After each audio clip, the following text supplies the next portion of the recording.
Mi racconti questa giornata? Tu è entrato nell'aula, hai guardato Vitelli, vai, ecco, raccontaci quel giorno lì. Era il giorno della decisione. Ovviamente non temevo una condanna in senso stretto, nel senso che con la mia coscienza sono sempre stato a posto. Non ho mai avuto nulla di cui rimproverarmi, anche quando sono stato ingiustamente portato in prigione. Il giudice ha subito riconosciuto l'errore che era stato commesso. Io ho sempre collaborato proprio perché comunque sono anch'io parte lesa in tutto questo. Chiara era la mia fidanzata, non la fidanzata di qualcun altro. E questo a volte qualcuno se lo dimentica. Io più che qualunque altra persona vorrebbe capire il perché, però personalmente non ho nessuna spiegazione. Questa è una domanda che bisognerebbe fare a qualcun altro. Ovviamente da innocente essere privato della propria libertà, che è un qualche cosa che tutti noi abbiamo, di cui tutti noi godiamo, ingiustamente, essere privato ingiustamente è un qualcosa che nessuno vorrebbe mai accadesse. Se fosse anche un po' ingenuamente da persona della strada, ho sempre immaginato nel mio io che le persone innocenti non debbano mai andare in prigione. Per Che- me era 4 anni della mia vita.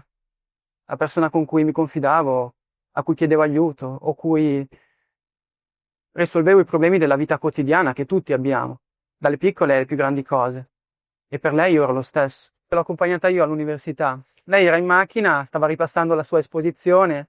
Ho abbassato apposta la radio perché lei ripeteva sempre ad alta voce. Inevitabilmente, qualunque cosa io faccio, in qualunque posto io vado, sono posti che ho visto con lei, in cui ho un passato con lei. Quindi mi viene sempre in mente in qualche modo un suo bel ricordo, un che cosa abbiamo fatto, un che cosa abbiamo detto.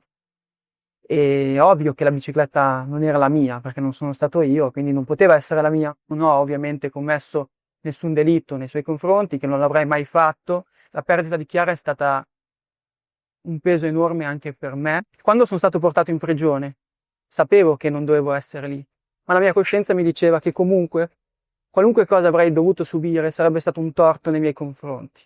Perché chi è innocente non può che vedere come torto un qualcosa che non dovrebbe subire. Ovviamente ho sempre avuto però fiducia nella giustizia. Paura dell'ingiustizia, ma fiducia della giustizia. Alessio Vinci è il giornalista che in quegli anni conduce su Canale 5 la trasmissione televisiva Matrix. L'importante per me era stabilire con lui un rapporto di fiducia. Cioè, io ti sto dicendo che non ti voglio fare un processo, tu ti devi fidare che io non ti farò un processo perché non serve. Stasi accetta di entrare negli studi di Mediaset. È la prima intervista che concede in TV. Purtroppo non è possibile riportarla, perché Alberto Stasi ha negato il consenso a rimandarla in onda. Però c'è qualcuno che se la ricorda bene. Sì, me lo ricordo. Me lo ricordo, ero allibita.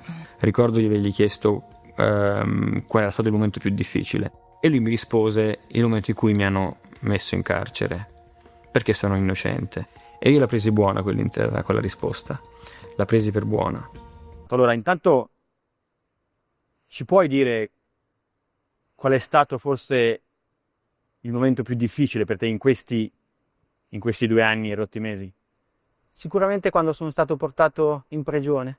Ovviamente da innocente essere privato della propria libertà, che è un qualche cosa che tutti noi abbiamo, di cui tutti noi godiamo, ingiustamente, essere privato ingiustamente è un qualcosa che nessuno vorrebbe mai accadesse. Non mi puoi dire che il momento più brutto è stato solo quello in cui ti hanno incarcerato. E allora, e quando hai trovato Chiara? Quando dici di aver trovato Chiara morta? Allora, quel momento lì, che effetto ti ha fatto? Non ti ha fatto non ti ha fatto nessun effetto. Ti posso anche dire che ho provato diverse volte a scrivere di pugno mio una lettera alla madre, un po' per farle capire che in fondo quello fu un errore, non dico imperdonabile, perché insomma non penso che sono quelle cose lì che abbiano cambiato la storia del mondo, la storia del delitto Carrasco, però sicuramente quello fu un errore che ammetto e che probabilmente nel suo errore però ha svelato forse la natura vera di Alberto Stasi.